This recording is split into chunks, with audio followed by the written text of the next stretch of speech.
दोस्तों, अगर film industry में आईएसआई मार्क जैसी कोई चीज़ होती तो शायद उसका नाम आमिर खान होता। बिकॉज आमिर खान ही केवल एक ऐसे एक्टर हैं जिनकी फिल्में बहुत ही क्वालिटी वाली होती है एंड कमर्शियली हिट होती है। एक्चुअली आमिर खान की फिल्म की रिलीज अपने आप में एक इवेंट है और शायद पहली बार उनके करियर में 3 सालों में 3 फिल्में रिलीज हुई है। एक्चुअली तीसरी फिल्म रिलीज होने जा रही है। 2 साल पहले तलाश, पिछले साल धूम 3 और अब इस शुक्रवार को आई डोंट नीड टू से पीके। तो फ्रेंड्स, आज हमारे साथ हमारे स्टूडियो में है the Aamir Khan. Let's welcome him. Welcome to ETC Bollywood business. Thank you so much. Aamir, मैंने आज डिसाइड किया कि मैं कोई सवाल नहीं पूछूंगा, सिर्फ इस चीज की वेट करूंगा कि आप कुछ तो फिल्म के बारे में बताएं। तो I am just going to sit pretty and wait for you to talk. तंग आके थक के शायद आप कुछ बोल दें। हम चाहते हैं कि आप और सारे दर्शक जो हैं वो without any pre conceive notions ये फिल्म देखें। अगर हम कुछ चीज़ें बता देंगे तो आपका मज़ा किरकिरा हो जाएगा, ये हमारा डर है। जैसे मैंने कहानी पहली दफ़ा सुनी थी जब राजू ने मुझे सुनाई थी, तो मुझे कोई अंदाज़ा नहीं था कि क्या कहानी है, क्या किरदार है, और जिस तरह मुझे मज़ा आया था वो हम चाहते हैं कि किरकिरा ना हो, इसलिए हम कुछ बता नहीं रहे। तो एक फिल्म बन गई और उसके बारे में कुछ पता नहीं। How did you achieve this impossible task? Well, I think Raju ने जितने लोग काम कर रहे थे फिल्म पर, चाहे वो एक्टर्स हों या टेक्नीशियंस हों, सबसे रिक्वेस्ट किया था कि भाई हम कोशिश करें कि ये बात बाहर ना निकले। और राजू जिस किस्म के डायरेक्टर हैं, जिस किस्म के इंसान हैं, जिस किस्म के लीडर हैं, वो हम सब बहुत उनकी इज्जत करते हैं, बहुत प्यार करते हैं उनसे। तो इस शो में भी आप कुछ नहीं बताने वाले? नहीं बताऊंगा। मैं क्यों आपका मजा किरकिरा करूं? पर मुझे ये बताइए, आपने कहानी जब एब्सोल्युटली रेडी थी तब सुनी या जब कंसेप्ट स्टेज में थी? नहीं, जब एब्सोल्युटली रेडी थी, जब पूरी तरह से तैयार थी, तब मैंने सुनी। मुझे बहुत अच्छी लगी। हम लोग आजकल कई शहरों में जा रहे हैं अपना प्रमोशंस के लिए, तो अभिजात ने हमको याद दिलाया, ऑडियंस से वो बात कर रहे थे यही बात कि कब आमिर को कब सुनाई। तो उन्होंने कहा कि जब हमने आमिर को फर्स्ट ड्राफ्ट सुनाया था तो उनको अच्छा लगा था, और आमिर ने कहा था कि अच्छी है लेकिन अभी तक तैयार नहीं है। और उन्होंने कहा हमने 17 महीने से हम इस पे काम कर रहे थे। तो 17 महीनों के बाद जब आमिर के पास गए और हमको लगा था वो आमिर एक्साइट हो जाएगा, तो आमिर ने कहा कि अच्छी है लेकिन अभी तक तैयार नहीं है। तो अभिजात ने कहा कि हम दोनों बड़े डिसअपॉइंट होकर निकले और गाड़ी में बैठे, तो ड्राइवर ने पूछा, राजू के ड्राइवर ने, कि साहब कहाँ जाना है? तो राजू ने कहा पता नहीं। बहुत लाफ्ट। तो फिर उन्होंने 3 महीना और उस पर काम किया, और सेकंड नरेशन जो मेरा था वो मुझे बहुत पसंद आया। उसके बाद भी वो लोग ड्राफ्ट्स बनाते गए, अलग अलग, वो तो चेंजेस होते रहते हैं। तो ये ऐसा रहा सिलसिला वो। तो इतना मैं बता सकता हूँ फिल्म के बारे में कि राजू की जो खासियत है कि वो बहुत ही अहम और इम्पोर्टेंट मैसेज देते हैं अपनी हर फिल्म में। बिल्कुल। और ख़ासतौर से ये मैसेज जो है वो आज के दौर में बहुत ही गहरी बात कह रहे हैं वो, which is very relevant today. लेकिन उनका जो कहने का अंदाज़ होता है वो मजाकिया होता है। वो ह्यूमर का बहुत इस्तेमाल करते हैं, हमको खूब हंसाते हैं, रुलाते भी हैं। तो ये जो एंटरटेनिंग फिल्म बनाते हैं वो, और उसके बीच में वो एक बहुत इम्पोर्टेंट अहम मैसेज देते हैं। इसमें भी आपको वही मिलेगा, बहुत ही इंपॉर्टेंट मैसेज है, और कहने का जो अंदाज है वो मजाकिया है। और ये मैसेज यंगस्टर्स के लिए है? सभी के लिए, सभी अच्छा, के लिए, हाँ। हर एज ग्रुप के लिए? हर एज ग्रुप के लिए। अपने घर का एग्जांपल देता हूँ, आज़ाद ने भी देखी है। आपके 3 साल के बच्चे? 3 साल के हैं। आयरा जो 16 साल की है, मेरी बेटी, उन्होंने देखी है। किरण ने देखी है जो मेरी पत्नी है, और मेरी अम्मी जो करीबन 80 साल की हैं, उन्होंने देखी है। तो सारे एज ग्रुप्स ने, मेरे फैमिली में सारे एज ग्रुप्स ने देखा है। उनका रिस्पांस क्या रहा? उनको तो पसंद आई, बहुत पसंद आई। उनको सभी का ये कहना था कि ये मेरे करियर की बेस्ट फिल्म है, ये उन्होंने कहा। हाँ। बट अभी ये उनका, वो तो फैमिली के लोग हैं शायद, उनको मेरा काम ज़्यादा पसंद आता है। आमिर खान की फैमिली के लोग हैं तो I am sure they must be pretty objective. हाँ, जब उनको मेरी फिल्में पसंद नहीं आती वो खुल के बोलते हैं मुझे। लास्ट कौन सी फिल्म पसंद नहीं आई थी? लास्ट जो उनको मेरी फिल्म पसंद नहीं आई थी, आई थिंक इट वाज मन एंड मेला। मन एंड मेला, आई थिंक। हाँ, इस बीच सारी फिल्में पसंद आई हैं उनको। थैंकफुली। एंड डेफिनेटली पब्लिक को भी पसंद आती है आपकी फिल्में। ऐसा क्या जादुई चिराग है आपके हाथ में कि सही फिल्में आप सिलेक्ट करते हैं एंड वो जाके सुपरहिट हो जाती है? ये आईएसआई मार्क कैसे बन गए आप? पता नहीं मुझे एक्चुअली, मेरे पास कोई जादुई छड़ी नहीं है। या जब मैं कहानी सुनता हूँ उस वक्त मैं ऑडियंस की तरह होता हूँ, और मैं जब कहानी सुन के मुझे दिल पे लगती है, मुझे मज़ा आता है, मैं एक्साइट होता हूँ, जज्बाती तौर पे वो मुझे छूती है, हंसाती है, रुलाती है, तभी मैं फिल्म करता हूँ। तो मैं अपने इमोशंस को ट्रस्ट करता हूँ, जो मेरे अंदर क्रिएटिव एनर्जी है उसको मैं ट्रस्ट करता हूँ। हर इंसान के जिंदगी में उतार चढ़ाव आते हैं। Every day can not be a sunshine day. कभी कभार you are not feeling all right, you are not very happy about something that has transpired. उस दिन फिर आप शूटिंग कैसे करते हैं? हाँ, ये तो आपने सही सवाल पूछा, क्योंकि जाहिर है हमारी जो पर्सनल लाइफ है वो कहीं ना कहीं हमारे प्रोफेशनल लाइफ में आ जाती है। एक्टर होने के नाते आप कैमरे के सामने जा रहे हैं, लेकिन हमारा काम ये होता है एक्टर का कि वो अपनी पर्सनल लाइफ को उस वक्त शूटिंग के दौरान वो पीछे रखे, उसको ना सामने ना आने दे। एक चीज़ बहुत ज़रूरी होती है, जब आप सेट पे हैं, अगर आप किरदार को पूरा पी चुके हैं और जब आप तैयार होते हैं, आप कॉस्ट्यूम में आते हैं और सेट पर आते हैं, तो पता नहीं कुछ चीज़ें होती हैं आपको, वो क्या चीज़ें हैं मैं अभी तक जान नहीं पाया। हाँ, वो कुछ हो जाता है और अगर आप उस जोन में चले जाते हैं तो फिर आपको दबाने की ज़रूरत भी नहीं पड़ती। इस फिल्म में मैं आपको बताता हूँ, बहुत इंटरेस्टिंग चीज़ हुई, इतनी दफ़ा हुई ये फिल्म में कि हमने सीन लिखा हुआ है, सीन को हम रिहर्स कर चुके हैं, कई दफ़ा रिहर्स कर चुके हैं और हमने एक रूट बनाया कि इस शॉट में ये मेरा किरदार ऐसे ऐसे करेगा, ये इमोशंस टच होंगे। राजू ने कैमरा ऑन करवाया और एक्शन बोला और शॉट के दौरान करते करते मैं फिर सडनली कुछ और करने लगा और वो क्यों हो रहा है मैंने प्लान ही नहीं किया है, वो कैसे हो रहा है मुझे पता नहीं, वो कुछ अपने आप कुछ चीज़ें हो रही थी और जब शॉट खत्म होता था राजू बोलता था कि अरे यार ये तूने कमाल कर दिया, how did you go there, I said I don't know. ये बार बार होते गया इस फिल्म में ये बार बार होते गया और मुझे पता नहीं वो कैसे हो रहा था क्योंकि वो चीज़ें कहाँ से आ रही थी मुझे पता नहीं और मैंने सोचा नहीं था कि मैं ऐसा करूँगा। एंड इस फिल्म में एक और चीज़ जो हुई, राजू मुझे हर दिन हर शॉट के बाद वो मुझे आके गले लगाते थे। तो ये मैंने देखा 1-2 दिन हो गए, 1 हफ्ता 2 हफ्ता, 1-2-3 हफ्ते के बाद मैंने राजू से कहा, राजू तू रियलाइज़ कर रहा है क्या हो रहा है? इसे क्या हो रहा है? मैंने कहा तू हर शॉट के बाद मुझे आके गले लगाता है। तो ये सर अच्छा मैं ऐसे कर रहा हूँ, ऐसा ना ऐसे या तो मैं बहुत अच्छा काम कर रहा हूँ या मैं बहुत बुरा काम कर रहा हूँ और तू मुझे ट्राई टू पेप मी, मुझे तसल्ली दे रहा है। तो this happened through out the shooting. Actually अभिजात जोशी, राजकुमार हिरानी और अभिजात जोशी प्रेस को एड्रेस कर रहे थे, तब अभिजात जोशी के मुंह से ये बात निकल गई and Raju Hirani he was visibly embarrassed, you know, but अभिजात ने ये बोल डाली बात कि ये गारंटी ये राजू हिरानी की बेस्ट फिल्म है, अनडाउटेडली हिज बेस्ट फिल्म। तो do you agree it's his best film? Well you know Raju has made such amazing films, चाहे आप मुन्ना भाई ले लें जो एकदम अलग है, लगे रहो क्या कॉन्सेप्ट है, it's a high concept film. 3 idiots इतनी बेहतरीन बनाई उन्होंने और पीके भी हाई कॉन्सेप्ट फिल्म है। बड़ा मुश्किल हो जाता है जब इतना अच्छा काम अलग अलग सब्जेक्ट्स के साथ राजू ने किया है, it becomes very difficult to compare, but I know what Abhijat is saying. I think ये राजू का सबसे चैलेंजिंग कहानी उसने उठाई और सबसे बड़ी बात बोलने की कोशिश कर रहा है वो इन तीनों फिल्मों के मुकाबले। जो वो इस फिल्म में कहने की कोशिश कर रहा है वो बहुत ही बड़ी बात है। शायद इसलिए अभिजात की ये फीलिंग है कि this is his best film. Yeah I think even I feel it's one of his best films, but उसकी सभी फिल्में अच्छी हैं, फिल्में बहुत ही बेहतरीन होती है। बहुत मुश्किल है कहना कौन सी अच्छी है। राजकुमार हिरानी के बाद काम करने के बाद is it difficult to work with other directors? अभी तक तो मुझे वो फीलिंग नहीं आई क्योंकि सारे डायरेक्टर्स जिनके साथ मैंने किया है वो सारे अच्छे डायरेक्टर्स हैं। Reema is a wonderful director जिसने तलाश बनाई थी, विजय कृष्ण आचार्य के साथ धूम 3 की, विक्टर के साथ धूम 3 की, is a very good director. Ashutosh Gowariker के साथ लगान की है, फरहान के साथ दिल चाहता है की, ये सारे अच्छे डायरेक्टर्स हैं। मेहरा के साथ मैंने रंग दे बसंती की, मुर्गदास के साथ मैंने गजनी की, these are all very fine directors. तो मैं ये नहीं कहता कि हर डायरेक्टर की अपनी स्ट्रेंथ्स होती हैं और I have had a very good experience working with all the directors. Her director से मैंने कुछ ना कुछ सीखा है and it's added to my growth as a actor and as a film person. So no, I don't feel कि once I've worked with Raju, it's difficult to work with other directors. No doubt, Raju is a very fine director. आज के date में वो number 1 director I think वो हैं. Definitely. But Raju की खास बात ये और है कि एक तो वो अच्छे डायरेक्टर हैं, बहुत ही टैलेंटेड हैं, काम जानते हैं. इसके अलावा वो बहुत अच्छे लीडर हैं and everyone loves him. So everyone wants to do the best for him. हर आदमी चाहता है कि मैं राजू को खुश करूं अपने काम से. और इसके अलावा वो एक बहुत ही बेहतरीन इंसान भी है. तो ये बहुत डेडली कॉम्बिनेशन है. एक्चुअली किसी को ना पता हो, सेंस ऑफ ह्यूमर बड़ा अच्छा है. हाँ, which is evident in every film also. Aamir Khan आप भी किसी डायरेक्टर के साथ काम कर लेते हैं तो generally you keep that bond of friendship going. Now Aamir Khan जिस मुकाम पर है, जिस स्टेज पर है, तो ये जब आपके पास प्रपोजल लेकर आते हैं, how difficult does it become to say कि नहीं ये नहीं करूंगा या I'm not because they are very close friends. हाँ नहीं, it is not difficult at all. You're so cut and dry. Cut and dry नहीं, मैं मेरे फेस पे वो आ जाता है. मुझसे झूठ बोल, I can't say lies. मैं झूठ बोल नहीं पाता. बल्कि वो मेरे दोस्त हैं. मेरा फर्ज बनता है कि मैं उनको सच बताऊं, क्योंकि मुझे पता है कि हर आदमी ने इतनी मेहनत की है. जब वो मुझे कहानी सुना रहा है तो उसमें कई महीने, कभी-कभी साल लगते हैं कहानी तैयार करने में.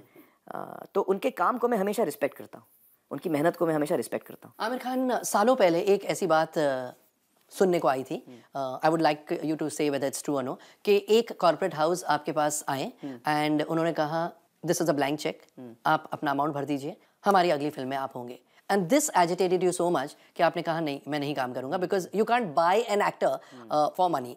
एक ऐसा हुआ था? हाँ, ऐसा हुआ था. उन्होंने मुझे एक फिल्म ऑफर नहीं की, उन्होंने 3 फिल्में ऑफर की. 3 फिल्म डील कहानी के बगैर, और जब तक मुझे कहानी पसंद नहीं आती मैं फिल्म साइन नहीं कर पाऊंगा. तो वो समझ गए. मैं इसको अलग मोड़ देने की कोशिश, भी मेरी बात की इज्जत रखी. मैं इसको अलग मोड़ देने की कोशिश कर रहा था. हाल ही में एक कहानी सुनने को मिली है कि आपने फरहान अख्तर और रितेश सिद्धवानी के बैनर तले बन रही थी फिल्म एक्सेल एंटरटेनमेंट, ऐसी कहानी सुनने को मिली कि आप शायद वो फिल्म करने वाले थे, लेकिन you demanded a percentage of the profit which was not acceptable to them, and again very amicably they said कि हमारी इकोनॉमिक्स नहीं बैठती है, सो यू सेड ठीक है, लेट दिस बी। तो how did a person who is not lured by money leave a film because of money? Okay Komal, मुझे एक चीज़ बहुत इंपॉर्टेंट यहाँ कहनी है कि जो फिल्में मैं नहीं करता ना, उनके बारे में मैं कभी बात नहीं करता, डिस्कस नहीं करता। Okay. अगर मेरे लिए पैसे इंपॉर्टेंट होते तो मैं साल में 4 फिल्में करता, मैं 10-12 इश्तिहार करता। मैं अपने काम के लिए पैसे लेता हूँ जब मैं काम करता हूँ। अगर मुझे पैसे इतने इंपॉर्टेंट होते तो इन 25 सालों में मेरा जो एक्शंस हैं वो अलग होते। How is it that you play characters which are so much younger than your age and you look those characters? How do you manage that? मैं कुछ खास नहीं करता हूँ उसके लिए। हाँ, ये ज़रूर है कि जब मैं 3 इडियट्स कर रहा था और जब राजू ने मुझे कहा कि आपको ये रोल करना है जिसमें आप 18 साल के हैं, उस वक्त मैं आई थिंक 44 का था। तो मैंने पहले तो कहा कि मैं कैसे करूँगा यार, ये पॉसिबल नहीं है और लोग हंसेंगे हम पर। फाइनली जब हाँ हो गया, अब मेरे लिए चैलेंज हो गया कि मैं यंग कैसे लगूँ। तो मैंने एल्बम्स निकाले और मैंने देखा कि सबसे बड़ा फैक्टर जो है, जब मैं 20 साल का था, 18 साल का था और अब, वो है वज़न। तो आई रियलाइज़ कि यार एक चीज़ सबसे पहले मुझे करनी है कि मुझे अपना वज़न काटना है। अगर आप वज़न काटते हैं तो आपका एज फौरन खुद कम लगने लगती है। और इस फिल्म के लिए, पीके के लिए आपने अपने फिजिक के साथ कोई पीके में एक ख़ास बात हुई कि करीबन 12 साल के बाद मैंने एक साथ 2 फिल्में की। और हुआ ये कि धूम 3 की शूटिंग चल रही थी, धूम 3 की लगातार शूटिंग चल रही थी स्टार्ट टू फिनिश। लेकिन 60% ख़त्म होने के बाद विक्टर ने कहा कि मुझे थोड़ा वक्त चाहिए, मैं कुछ चीज़ों को रीवर्क करना चाह रहा हूँ स्क्रिप्ट में। तो पहले मैंने राजू से कहा, राजू यार धूम 3 डिले हो गई है थोड़ी, मुझे और वक्त लगेगा, तो हम 6 महीने आगे चले जाते हैं, हम 6 महीने के बाद शुरू करेंगे। तो राजू ने कहा नहीं भैया, मैं 3 सालों से इंतज़ार कर रहा हूँ, मेरी कोई फिल्म नहीं बनी है। तो राजू ने कहा आप उसकी भी शूटिंग करें, हमारी भी करें। अब वो तैयार नहीं है तो मैं कर लेता हूँ, फिर जब उन तैयार हो जाएंगे तो आप उनकी कर लीजिए, ऐसे एक शेड्यूल आप करिए, उनका एक हमारा। तो मैंने कहा राजू मुझे 12 साल हो गए मैंने किया नहीं है ऐसा, और दोनों फिल्मों में बहुत मुश्किल रोल है। खैर वो प्रैक्टिकल सिचुएशन ऐसी थी कि मुझे करना पड़ा। एक चीज़ लकीली बहुत अच्छी हुई उसमें कि धूम 3 के लिए मैं अपनी फिजिक को तैयार कर रहा था, जिमनास्ट, सर्कस आर्टिस्ट, बहुत कम बॉडी फैट, और वो बड़ा सूट हुआ इसमें भी। हाँ, वो बॉडी का जो शॉट है, जैसे आप वो ट्रांजिस्टर में जो मैं खड़ा हूँ, आप मेरी बॉडी नज़र आ रही हो आपको, तो वो पीके में भी बहुत सूट हुआ। तो मैंने धूम 3 का जो तैयारी की थी 1 साल 1.5 साल, फिर हमने शूटिंग शुरू की, तो बॉडी पे मैंने बहुत मेहनत की थी। धूम 3 की 60% शूटिंग ख़त्म हो चुकी थी, उसके बाद पीके की शूटिंग आई, तो मेरी बॉडी और भी बेटर लग रही है पीके में। तो वो हमारे इसमें हमको वो फ़ायदा हो गया। करेक्ट। लेकिन मुझे कन्फ्यूजन होता था शूटिंग पर। मैंने जो पहला शेड्यूल किया पीके का, करीबन 45 डेज़ का शेड्यूल था, हम राजस्थान में, दिल्ली में शूटिंग की हमने, और उसके फ़ौरन बाद शूटिंग जिस दिन ख़त्म हुई, अगले दिन मैं स्विट्ज़रलैंड जा रहा था धूम 3 के क्लाइमैक्स के लिए। तो एक शॉट था जिसमें कि जो समर है वो कटरीना को देख लेता है, वो हेलीकॉप्टर से उतर रही है, इस तरफ से अभिषेक का हेलीकॉप्टर आया है, और साहिर बोलता है उसको कि चल जल्दी चल, लेकिन वो नहीं जा पाता समर, वो आलिया को देख के रुक जाता है, और साहिर उसको डांटता है, बोलता है कि चल हमारे पास बहुत कम वक्त है, ये सब एक ढोंग है। ये डायलॉग था मेरा, और बहुत एक्साइटेडली मैं बोला चलो। तो वो जब शॉट हुआ, मैं साहिर का जो पार्ट कर रहा था, तो मैं, विक्टर ने एक्शन बोला और मैंने बोला समर हमारे पास वक्त नहीं है, चल। तो आप इस पीके के किरदार में गुस्से हो, भोजपुरी में मैं उसको बोल रहा हूँ कि हमारे पास वक्त नहीं है। तो विक्टर ने बोला कट कट कट कट, ये क्या बोल रहा था, ऐसा नहीं, सॉरी। तो 1 मोर किया, सेकंड टाइम भी सेम मैंने किया, एक्साइटेड था ना मैं, और वो 45 डेज से मैं भोजपुरी बोलते आ रहा था। तो फिर कट हुआ, फिर उसने बोला कि 1 मोर, फिर हमने किया, और फिर मैंने अपने आप को बताया कि यार हाँ मैं धूम के सेट पे हूँ भैया। तो फिर मैंने लाइन सही बोली और वो शॉट ओके हो गया। तो विक्टर मेरे पास आया शॉट के बाद, उसने बोला यार तू लगान की बोली क्यों बोल रहा है इसमें? अच्छा, बिकॉज़ ही उसको लगा लगान, उसको पता नहीं था मैं भोजपुरी बोल रहा हूँ। एग्जैक्टली, क्योंकि मैं डिस्कस नहीं करता हूँ फिल्मों के बारे में। बिल्कुल। तो उसने कहा यार तू लगान की बोली क्यों बोल रहा है इसमें, अवधि। तो मैंने कहा ये अवधि नहीं है, भोजपुरी है। और तब मैंने उसको बताया कि मैं एक्चुअली पीके में मैं पूरी फिल्म में मैं भोजपुरी बोल रहा हूँ, तो लिहाजा वो इसमें आ रहा है। But tell me, isn't it a risk that आप पूरी फिल्म में भोजपुरी भाषा में बात करते हैं? नहीं, वो तो उसका मजा है। अच्छा, वही उसमें कलर आता है। तो ये एड ऑन था या जब आपको स्क्रिप्ट सुनाई गई? ये एड ऑन था। ये किसका सजेशन था? ये मेरा सजेशन था एक्चुअली मैंने 2 सजेशन दिए थे। पहले जब स्क्रिप्ट थी तो उसमें वो नॉर्मल हिंदुस्तानी किरदार बोलता था, तो मैंने राजू को सजेशन दिया कि राजू ये अगर किरदार भोजपुरी बोले। और क्यों आपने ऐसे सोचा? ये जब आप फिल्म देखेंगे तो आपको आइडिया होगा। ओके। तो मैंने कहा ये कैरेक्टर और इसमें कलर आ जाएगा अगर ये भोजपुरी पूरी फिल्म के अंदर बोले। और दूसरा मैंने कहा कि इसको अगर हम पान खिलाएं, इसको पान का बड़ा शौक है, तो उससे भी एक कलर आएगा। और हमने एकदम घाघ भोजपुरी नहीं रखी है, जो सिंपल टू अंडरस्टैंड है। मतलब देश भर में लोग जो हिंदुस्तानी समझते हैं वो समझ लें, प्लस उनको एक कलर मिले। एंड ये भोजपुरी भाषा फिर सीखनी पड़ी आपको? हाँ, एक्चुअली भाषा नहीं सीख पाया मैं, क्योंकि भाषा सीखने में तो वक्त लगता है और आपको फिर उन लोगों के साथ रहना पड़ता है जो वो भाषा बोलते हैं। तो मैंने एक्चुअली क्या किया, जो पूरे फिल्म के जो मेरे लाइंस हैं सारे भोजपुरी में हैं। तो फिर ये लाइंस किसने लिखी, राजकुमार हिरानी एंड या एक एक्चुअली लाइंस तो अभिजात और राजू ने ही लिखी हैं, और फिर हमारे पास एक भोजपुरी एक्सपर्ट था जो उसको भोजपुरी कन्वर्ट करता था। हाँ, उसको भोजपुरी में बदल देता था कि ये लाइन है भोजपुरी में इंसान कैसे बोलेगा। And you are the only character who speaks Bhojpuri? I am the only character who speaks Bhojpuri. तो शांति भूषण जी थे हमारे साथ एक्सपर्ट, तो उनके साथ मैं बैठा और मैं उनसे कहता था कि ये लाइन आप बोलिए। अच्छा, तो वो जब बोलते थे तो वो मैं फोनेटिकली लिखता था, जैसे कि कन्फ्यूजिया गए का। हाँ। अब ये लाइन है मेरी, कन्फ्यूजिया गए का। यू वुडंट से कन्फ्यूजिया गया क्या? हाँ। तो वो अंग्रेजी के भी कुछ शब्द आ जाते हैं आजकल भोजपुरी में। वो लोग अंग्रेजी, हमारे पास टेम नहीं है, टाइम नहीं बोलेंगे, वो टेम बोलेंगे। तो टेम को मैं TAME लिख रहा हूँ, TIME नहीं। कन्फ्यूजिया गए, फ नॉट फ। तो ये मैंने पूरा फोनेटिकली सुन के हर शब्द हर लाइन मैंने फोनेटिकली लिखी और फिर उसको फोनेटिकली याद किया मैंने, ताकि there is no scope for making मुझे 4 महीने लगे to do this exercise before shooting. हाँ, ओह फैंटास्टिक। हर दिन मैं 2 घंटा बैठता था इस पे। And this coincided with your learning Marathi, या मराठी आप सीख चुके थे? मराठी मैं तब तक सीख चुका था। हाँ, ओके। हाँ, बिकॉज आपने मराठी की भी ट्रेनिंग, मतलब मराठी भाषा, मैंने भाषा सीखी। मराठी तो मैंने बाकायदा भाषा सीखी, not for any film, for my self.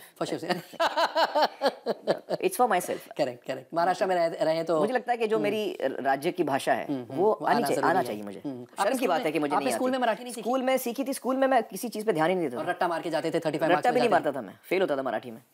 और तो मुझे ज्यादा शौक था खेल कूद में उस वक्त, तो पढ़ाई में इतना। और एक्टिंग का शौक था?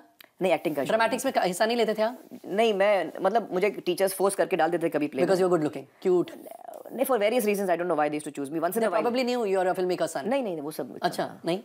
तो कभी-कभी मुझे चुन लेते थे तो मैं कर लेता था। अच्छा, ऐसा नहीं था कि शौक है मुझे? नहीं, मैं टेंशन में आ जाता कि यार मुझे अभी प्ले में एक्टिंग करना है। एंड वैसे सब मराठी नहीं आती थी, अदरवाइज स्टूडेंट कैसे रहे? एवरेज। अच्छा, एवरेज यानी सेकंड क्लास?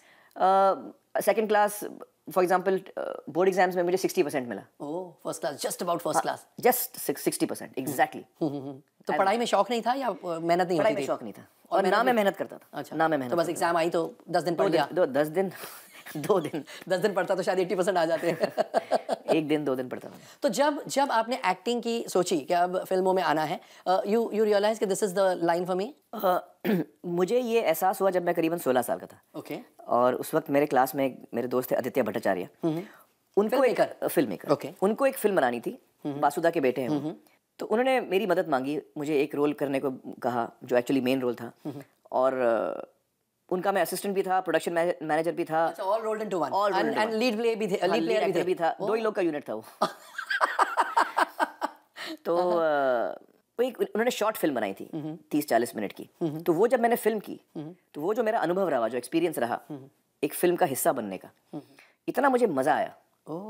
और तब मुझे लगा कि हाँ यार, मुझे ये काम करना है, मुझे फिल्मों में जुड़ना है, फिल्मों के साथ जुड़ना है। तो फिर मैंने एज एन असिस्टेंट डायरेक्टर चचा जान को ज्वाइन किया, as an assistant director Nasir sahab को 4 साल के लिए। But that means वो literally sweet 16 था, because at the age of 16 you realized I was 16 that time. I want to do this. हाँ. Oh wow. And I'm sure you're happy as ever. Yeah, I'm very happy that I took that decision. उस वक्त मेरे परिवार में सभी लोग बहुत दुखी थे। क्यों? क्योंकि मैं 12वीं करके छोड़ रहा था ना। तो सबने कहा कि क्या कर रहे हो, कम से कम ग्रेजुएट तो हो जाओ, पढ़ाई बंद क्यों कर रहे हो। तो मैं उनको खूब कोशिश करता था ये समझाने की कि मैं पढ़ाई बंद नहीं कर रहा हूँ, मैं पढ़ाई शुरू कर रहा हूँ। That is the way you explain to them. हाँ, मैं अभी पढ़ाई मेरी शुरू होने वाली है। मैं पढ़ाई बंद नहीं कर रहा हूँ। और आपका बेटा Junaid, is he fond of studies? Junaid जो है वो 93, 92 ऐसे % लाता है। Wow. हाँ। तो वो रीना पर गए हैं? वो रीना पर गए। रीना जी जो है वो भी बहुत तेज थी पढ़ाई में। She had done her BSc in statistics and math or something like that. Yeah, I think her last third year was all stats. तो he's a very intelligent kid, academically very strong. But would like to come into films? I don't know. He's studying film right now. Okay. Filmmaking? Filmmaking. He's in LA right now. Okay. जिस वजह से आपके tweet में mention था कि सिर्फ जुनैद नहीं देख पाया। वो LA में है, तो वो 19 तारीख को देखेंगे। Okay. अपने दोस्तों Public के के साथ, साथ। हाँ, हाँ, दोस्तों के साथ। वहाँ पर LA में। LA में। जुनैद ने इस फिल्म में एज एन असिस्टेंट काम किया है। अच्छा, ही वाज असिस्टेंट टू राजकुमार राजकुमार हिरानी। हिरानी, इन ओह, पीके, हाँ। तो आपके बेटे के सामने एक्टिंग करते हुए कुछ कुछ अलग लगा? नहीं नहीं, बिल्कुल नहीं। नहीं कुछ आप कुछ और सोचते ही नहीं है ना? मुझे जब उन सब कैमरा के चीज़ों सामने मुझे इन सब चीज़ों का ध्यान नहीं रहता। ये आपने इनकलकेट की है ये इस तरह की हैबिट्स? नहीं, मुझे पैदा नहीं करनी पड़ी, ये नेचुरली मैं ऐसा ही हूँ। नेचुरली टू हाँ, यू। मैं एकदम खो जाता हूँ, मुझे और कुछ सूझता नहीं उस वक्त। तारे ज़मीं पर डायरेक्ट की, उसके बाद डायरेक्शन, वापस डायरेक्शन की तरफ मुड़ के देखा ही नहीं, तो आगे डायरेक्शन करेंगे या? हाँ हाँ, मैं करूँगा। You will? हाँ हाँ, डेफिनेटली करूँगा। But probably after some years. क्या है, इस वक्त मैं एज एन एक्टर काफ़ी एक्साइटेड हूँ और would you call this the golden period for you as an actor? ये लास्ट आई डोंट नो 8-10 साल में जो हो रहा है। पता नहीं, मैं ऐसे एक्चुअली गोल्डन पीरियड तो हम लोग बाद में समझ में आता है क्या हो रहा है। मैं I live in the present, okay. तो मैं ये सब चीज़ों के बारे में नहीं सोचता। मैं ये सिर्फ सोचता हूँ कि इस वक्त मुझे एक्ट करना है, तो मेरा झुकाव इस वक्त ज़्यादा एक्टिंग की तरफ है। और कुछ साल बाद जब मैं तैयार हो जाऊंगा to direct, I direct film, I definitely direct. I am dying, नहीं नहीं, मतलब I direct films, definitely direct films. I direct films. I love the experience of making Taare Zameen Par, बड़ा मज़ा आया मुझे। And you want to relive that, यकीनन मैं फिल्में बनाऊंगा। आमिर, फिल्मों के अलावा what are the other things that excite you? मुझे बड़ा अच्छा लगता है जब मैं अपने फैमिली के साथ वक्त गुजारता हूँ, आज़ाद के साथ। अभी जब मैं यहाँ आया हूँ, उससे पहले मैं 2 घंटे उसके साथ था। अच्छा। उसको सुलाया, उसको मैं रात को बुक्स पढ़ के सुनाता हूँ, कहानियाँ सुनने का बड़ा शौक है उसे। तो जब आप मुंबई में रहते आई हैं, like to spend time You like to spend with time. Kiran. Kiran and I are together all the time. Actually Kiran और मेरा सेंस ऑफ ह्यूमर काफ़ी मिलता जुलता है। एक्साइट, आपने पूछा क्या चीज़ें मुझे एक्साइट करती है? मुझे किताबें पढ़ने का बड़ा शौक है, तो जब मुझे कोई अच्छी किताब मिलती है जिसमें एंड मैं अच्छी खो कोई जाता हूँ, एनीथिंग, ऐसा नहीं कि ये जॉनर रोमांटिक स्टोरीज या मैं हर जॉनर पढ़ता हूँ। ओके। तो जब कोई ऐसी किताब मिलती है जिसमें मैं एकदम खो जाता हूँ, तो मुझे बड़ा मज़ा आता है और मैं वेट करता हूँ कि यार मैं जब मैं फ्री होऊंगा तो मैं फिर से किताब उठाऊंगा।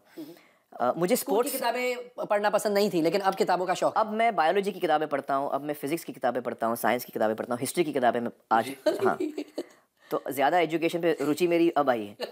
और मैं एक्साइट होता हूँ स्पोर्ट्स में, मुझे खेलने का बड़ा शौक है, तो आज भी जब मैं कोई भी स्पोर्ट खेलता हूँ तो मैं बड़ा एक्साइट हो जाता हूँ। And किस किस्म के स्पोर्ट्स देखने में भी मुझे बड़ा मज़ा आता है। क्या खेलने का शौक है? मुझे टेनिस खेलने का शौक है, क्रिकेट खेलने का शौक है, फुटबॉल खेलने का शौक है, टेबल टेनिस, बैडमिंटन मुझे बड़ा मज़ा आता है, चेस भी मैं बहुत खेलता हूँ। मुझे एडवेंचर स्पोर्ट्स भी बहुत पसंद है। अच्छा। स्कीइंग और माउंटेन क्लाइंबिंग, मतलब रॉक क्लाइंबिंग और mountain biking, these are adventure sports जिसमें ओके। थोड़ा बहुत खतरा भी होता है। लेकिन you like to I like that. And इन सब चीजों के लिए समय कब मिलता है? बिकॉज़ यू मैं जब छुट्टियों पे जाता हूँ अच्छा, हिंदुस्तान से बाहर, तो फिर आप फिल्मों की बातें बिल्कुल नहीं करते, नहीं, फिल्मों को नहीं। भूल ही जाते हैं। हाँ हाँ हाँ। तो ये मैं नई नई चीज़ें सीखना चाहता हूँ। मैं लास्ट टाइम गया था तो मैंने सर्फिंग सीखने की कोशिश की थी, उसमें बड़ा मज़ा आया था मुझे। और स्कीइंग तो मैं कई दफ़ा गया हूँ। What else excites me? Adventure sports, amusement parks, Really? roller coaster rides. I get excited. I love डरते it. नहीं हैं? No, I love it. I love water rides and roller coasters. What is it that scares you, frightens you, or you're not scared of anything? नहीं, जो एक चीज़ मुझे हमेशा जिससे मुझे डर लगता है कि मैं जो मेरे बहुत ही करीब हैं उनको मैं खो ना दूँ। ज़िंदगी में सबसे बड़ा डर मेरा वही है कि जो मेरे करीब हैं, जो मेरे अजीज़ हैं, उनको मैं खो ना दूँ, उनको कोई तकलीफ़ ना हो। यही एक मेरा डर है। So you are very health conscious? कभी कभी मैं हेल्थ कॉन्शियस हूँ, कभी कभी मैं नहीं हूँ। अच्छा, डिपेंड्स कौन सा दौर जो है मेरी ज़िंदगी का। जैसे रिलीज से पहले मैं बहुत स्ट्रेस्ड हो जाता हूँ, बहुत नर्वस हो जाता हूँ, तो आमतौर पे नहीं, तो आमतौर पे वो एक जो महीना होता है रिलीज से पहले मैं सिगरेट पीने लगता हूँ। और बाकी 11 महीने नहीं, मैं नहीं पीता। ओके। हाँ, क्योंकि वो हेल्थ के लिए बहुत ख़राब है। हाँ। और किसी को नहीं पीना चाहिए। मगर 1 महीने आप मतलब मजबूरी से स्ट्रेस हो जाता है मेरे, तो फिर मैं 1 महीना पीता, लेकिन 31 दिसंबर को मैं बंद कर दूंगा। 31 क्यों, 19 क्यों नहीं? क्योंकि 19 को फिल्म रिलीज हो रही है, फिर सेलिब्रेशन। देखिए, या तो फिल्म कामयाब होगी या नहीं होगी। ये नहीं होगी क्यों सोचे? दोनों ऑप्शंस हैं। अगर नहीं होगी तो मैं सिगरेट डिप्रेशन में पीऊंगा, अगर कामयाब होगी तो खुशी में पीऊंगा, सेलिब्रेशन में पिएंगे। तो एक 10 दिन का पीरियड मैंने रखा है, बफर पीरियड। सिगरेट स्मोकिंग के अलावा क्या गलत आदतें हैं आपको? गलत आदतें और क्या हैं जो हेल्थ के लिए ख़राब होती हैं? नहीं, ज़रूरी नहीं है, गलत कोई भी हो सकता है किसी भी एंगल से, कि नहीं यार this habit is not good, I know. मैं कभी कभी शराब पीता हूँ। मैं ये नहीं कहूँगा कि वो बुरी आदत है, लेकिन शराब कभी कभी बहुत ही हानिकारक हो सकती है। अगर आप शराब के नशे में गाड़ी चलाएं या आप शराब के नशे में कुछ किसी को उल्टा सुल्टा बोल दें, उल्टा सुल्टा बोल दें, झगड़ा करें, तो ये जो हैजर्डस बिहेवियर होता है वो कभी कभी तो आपको चढ़ती है? मुझे मज़ा आता है। मैं कभी शराब पी के मैंने आज तक कोई गलत काम नहीं किया कि मैं किसी के साथ झगड़ा करूं। Correct. You become extra sweet, there are some people who drink and then become very sweet. मैं बड़ा इमोशनल हो जाता हूँ। ओके। तो अगर आपको रोते हुए देखना है तो आपको शराब पीते हुए रोना है तो मैं वैसे ही रो देता हूँ, उसके लिए शराब सत्यमेव जयते में भी देखा है हमने। तो वो कभी कभी मुझे लगता है कि मुझे वो छोड़ देनी चाहिए। हेल्थ के लिए अच्छे नहीं है, बाकी और कुछ नहीं, हेल्थ के लिए अच्छा नहीं है। सही सही। तो वो मैं सोचता हूँ कभी कभी। तो मैं एक्चुअली डेली तो पीता भी नहीं वैसे भी। सही सही। कभी कोई ओकेजन हुआ तो ये सिगरेट और है। आपने कहा रो तो मैं वैसे भी देता हूँ। In real life do you cry very easily? या मैं अपने जज्बात छुपा नहीं पाता और ना मुझे ज़रूरत महसूस होती है कि मैं अपने जज्बातों को छुपाऊं। ऐसा कहा जाता है कि if you are a man you shouldn't be crying. I don't believe that. Correct, obviously. मुझे लगता है कि हर आदमी को अपने जज्बातों के नज़दीक होना चाहिए। अगर आपको खुशी हो रही है तो जाहिर कीजिए, तो आप जाहिर कीजिए। अगर आपको गम हो रहा है तो ठीक है, आप एक्सेप्ट करिए उस चीज़ को कि आप इस वक्त दुखी हैं। और अगर आपको गुस्सा आता है तो गुस्सा भी जाहिर कीजिए। गुस्सा जो है बड़ी ख़तरनाक चीज़ है, उसे कंट्रोल करने की कोशिश हमें और करना आपको चाहिए। किन बातों पर गुस्सा आता है? कभी कभी आता है, बहुत कम आता है मुझे। आमतौर किन पर बातों पर? जब कोई झूठ बोले तो मुझे अच्छा नहीं लगता। जब कोई कभी कभी काम में जब कोई बहुत गलत चीज़ कर ले, जो हमने प्रिपेयर किया है कुछ करने के लिए और उसने कुछ उल्टा ही कर दिया, शूटिंग कैंसिल हो गई उसकी वजह से, तो तब इरिटेशन होता है। When is the last time you gave a piece of your mind? नहीं, मैं बहुत कम, मैं जब मुझे गुस्सा आता है मैं और चुप हो जाता हूँ। अच्छा। वो सबसे डेंजरस साइन है। क्योंकि आप अंदर ही अंदर फिर हाँ, जब मैं चुप हो जाता हूँ तो लोग जो मुझे जानते हैं मेरे आसपास के, वो घबरा जाते हैं कि अब ये चुप हो गया, तो फिर मैं 2-3 दिन बात नहीं करता हूँ। फिर लावा कब फटता है? लावा फिर फटता ही नहीं, वो मैं अंदर ही को दबा के रखता हूँ। तो you are not a very forgiving kind? अब मैं बेटर हो गया हूँ। पहले मैं बहुत अनफॉरगिविंग हुआ करता था। खड़ूस थे? खड़ूस नहीं कहूँगा मैं, बहुत हार्ड था मैं। लेकिन फिर मुझे लगा कि ये गलत बात है और मुझे लगा कि हुआ कि ये गलत है। धीरे धीरे अम्मी मुझे पहले से कहती थी ओके कि सबसे बड़ी चीज़ जो होती है वो किसी को माफ़ करना, और सिर्फ ऊपर से नहीं, दिल से उसको माफ़ करो। अगर किसी ने कुछ गलत काम किया है आपके साथ, आपको बहुत बुरा लगा है, आपको गुस्सा आ रहा है, आप दिल से उसको माफ़ कर दीजिए। माफ़ी से बड़ी कोई चीज़ नहीं है, ये अम्मी हमेशा कहती थी मुझे, और बिल्कुल सही कहती हैं वो। I completely agree with her. तो जब फिर मुझे लगा कि मैं बहुत अनफॉरगिविंग हो रहा हूँ और ये अच्छी बात नहीं है। माफ़ी में एक बहुत बड़ी क्वालिटी है।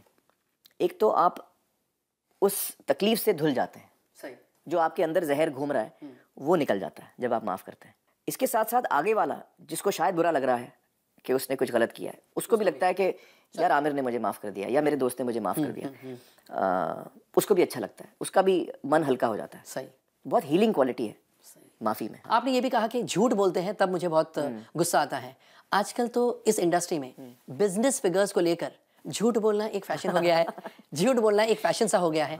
आप एक ऐसे एक्टर हैं जो 1 रुपया भी बढ़ा के नहीं बोलता है अपनी फिल्म के बारे में। अगर 32 करोड़ ओपनिंग है तो 32 करोड़ ही बोलेंगे, 36 करोड़ और 40 लाख है तो 36 करोड़ 40 लाख ही बोलेंगे। और यहाँ पर बहुत सारे एक्टर्स और प्रोड्यूसर्स ऐसे भी हैं जो 10, 15, 20 करोड़ के से कलेक्शंस बढ़ा देते हैं। तब कितना गुस्सा आता है आमिर खान को? मुझे हंसी आती है। मुझे गुस्सा, अभी मैं क्या गुस्सा करूं उस पे कि but it must be frustrating because both of you all are in the profession of making films. क्या होता है कि जो मार्केट है, जो इस बिजनेस में है, वो सब जानते हैं कि कौन सी फिल्म ने कितना किया। तो फिर किसको बेवकूफ़ बनाया? वो पब्लिक को बेवकूफ़ बनाते हैं और खुद को बेवकूफ़ बनाते हैं। जो आम पब्लिक है, वो जो न्यूज़पेपर्स में आजकल तो एडिटोरियल्स, पेड एडिटोरियल्स कि आप पैसा दीजिए, आपको जो छापना है आप छाप सकते हैं। करेक्ट। तो उसमें क्या होता है कि आप फिर बड़ा चढ़ा के कुछ भी छाप दें और लोग जो है वो पढ़ते हैं और उनको लगता है अच्छा यार इस फिल्म ने इतना धंधा किया। तो वो पब्लिक को बेवकूफ़ बनाते हैं और खुद को बेवकूफ़ बनाते हैं। देखिए, जिस आदमी ने झूठ बोला है वो घर जाके सोचेगा कि मेरी फिल्म, मैंने तो कहा कि उसने ये रिकॉर्ड तोड़ दिया, लेकिन एक्चुअली उसने तो तोड़ा ही नहीं रिकॉर्ड। मुझे तो पता है वो सच्चाई। तो आप खुद को बेवकूफ़ बना रहे हैं और पब्लिक को बेवकूफ़। बट इंडस्ट्री में सबको मालूम होता है। इंडस्ट्री में सबका। बट कभी कभार the temptation is not there कि अगर वो झूठ बोल रहा है एंड हाँ, ऐसा कभी टेम्पटेशन नहीं होता है? मैं क्यों गलत, कोई 10 लोग गलत काम कर रहे हैं, मैं क्यों करूं? अगर कोई अच्छा काम कर रहा है मैं उसको कॉपी करूं। Rather emulate the right person. मैं बुरा काम क्यों, वो भी बचपन है, मुझे लगता है बचपन है। बट ये कब बंद होगा? अभी कब बंद होगा वो तो मैं नहीं कह सकता, लेकिन कई लोग हैं जो बिल्कुल इसमें नहीं मानते। जैसे यशराज फिल्म्स हैं, वो अपने फिगर्स मेरे ख्याल से कभी बढ़ाते नहीं हैं अपने फिगर्स। तो जब कभी उनके जो फिल्म आती है जो डिस्ट्रीब्यूट करते हैं, जो उनकी प्रोडक्शन की नहीं है, तो वो फिगर्स नहीं देते। फिर वो प्रोड्यूसर ही देता है। करेक्ट, बिकॉज उनको पढ़ना ही नहीं है झमेले में, वो उस झूठ झाट में नहीं पढ़ना है। तो कई जैसे विनोद चोपड़ा, राजू हिरानी है, ये गलत फिगर्स नहीं देते। तो कुछ लोग हैं जो नहीं देते हैं बड़ा चढ़ा के फिगर्स। हमने इस फिल्म में, पीके में, एक नई चीज़ की है। अमेरिका में आपने सुना होगा रेंट ट्रैक नाम की एक ट्रैकिंग एजेंसी है जो फिगर्स बताती है कि किस फिल्म के कितने फिगर्स हुए, और वो सही बताते हैं, जो फिगर्स हैं वो बताते हैं।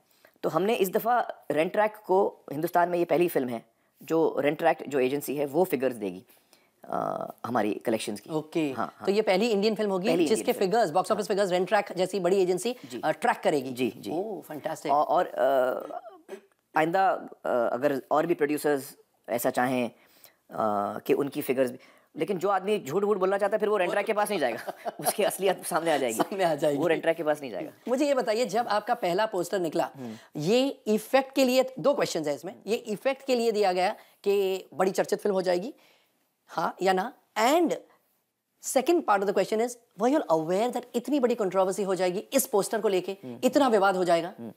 देखिए, इसमें दो तीन चीज़ें हैं। एक तो ये कि जब हम कोई भी पहला पोस्टर निकालते हैं या पहला प्रोमो निकालते हैं, हमारी कोशिश ये होती है कि वो फिल्म को सही रिप्रेजेंट करे। सही। उसको हम बोलते हैं की आर्ट। अगर तारे ज़मीं पर आप देखें तो जो हमारा पहला इमेज जो गया है बाहर, वो लड़का बैठा है बेंच पे क्लासरूम में, और उसके 3-4 बेंच पीछे उसका टीचर बैठा है, मैं बैठा हूँ। ये जो एक चित्र है वो की आर्ट कहलाता है। पूरे फिल्म को ये एक चित्र आपको निचोड़ हाँ बताता है। It represents the film. तो इसी तरह ये जो हमारा पोस्टर था पहला वाला, ये एक बहुत अहम पल है फिल्म के अंदर, और ये जो इमेज है ये एक्चुअली फिल्म को अपने अंदर समाता है। और जो इसका एक्सप्रेशन है कैरेक्टर का उसके फेस पे उस वक्त, कहाँ वो खड़ा है, कैसे वो खड़ा है, ये सारी चीज़ बहुत इंपॉर्टेंट है।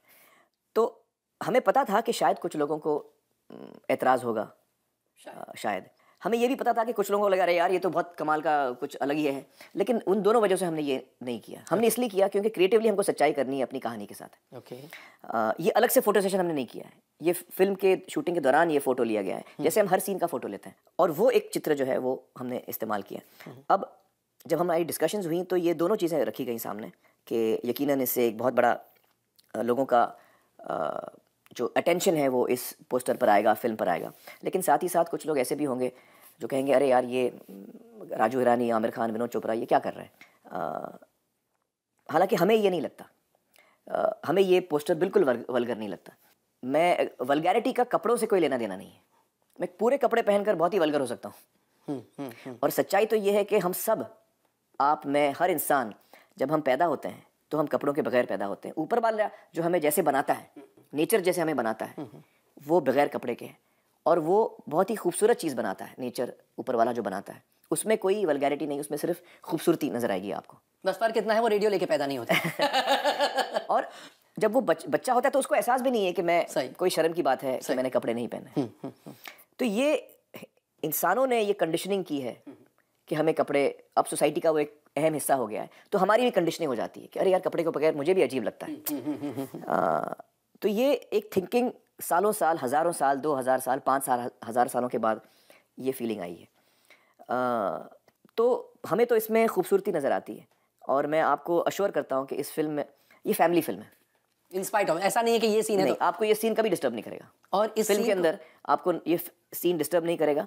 मेरे 3 साल के बच्चे ने देखी है, मेरी बेटी ने देखी है, मेरी पत्नी ने देखी है, मेरी अम्मी ने देखी है। तो आप समझ सकते हैं कि ये पूरे परिवार के लिए। और इस सीन को शूट कैसे किया आपने, क्या पहना हुआ था? मैंने एक चीज़ पहनी थी सामने, उसको टेप से चिपकाया था हम लोगों ने, ताकि मैं कंफर्टेबल फील करूं सेट पे। और वैसे भी वो जगह जहां हम शूटिंग कर रहे थे, सांबर, वो बहुत अकेली सी जगह है, वहाँ कोई है ही नहीं, कोई भीड़ भाड़ इकट्ठा कोई नहीं। और जो थोड़ी बहुत भीड़ इकट्ठा हुई थी वो हम लोगों ने एक अलग जगह पे रोक ली थी, तो वो उस शूटिंग के जगह पर आ नहीं पाए थे। आमिर, ट्रेड में ऐसी बातें हैं कि इस फिल्म को के प्रमोशन को लेके थोड़ा लो की रखा जा रहा है। नहीं, बिल्कुल नहीं।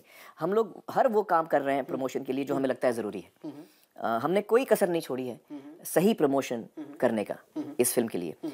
और सही प्रमोशन और ज़्यादा प्रमोशन में फ़र्क होता है। हम बिना वजह ज़्यादा प्रमोशन करते रहें, वो शायद गलत हो हमारे फिल्म के लिए।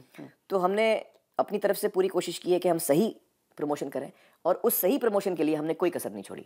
और आप, अब ये प्रमोशन हो गई है, रिलीज के लिए चंद घंटे बाकी है, तो आपको क्या लगता है किस किस्म की ओपनिंग लेगी ये फिल्म, और किस किस्म का बिजनेस करेगी? अरे बाप, on a very conservative estimate, because आप बहुत कंजर्वेटिव है। आप हमेशा ये सवाल पूछ के आपने वो जो मेरे अंदर जो बटरफ्लाइज उड़ रहे हैं उनको आपने जगा दिया है। पिछले 1 घंटे में सो गए थे वो, लेकिन अब आपने जगा दिया है। मुझे कोई अंदाज़ा नहीं है कि इसकी ओपनिंग क्या होगी।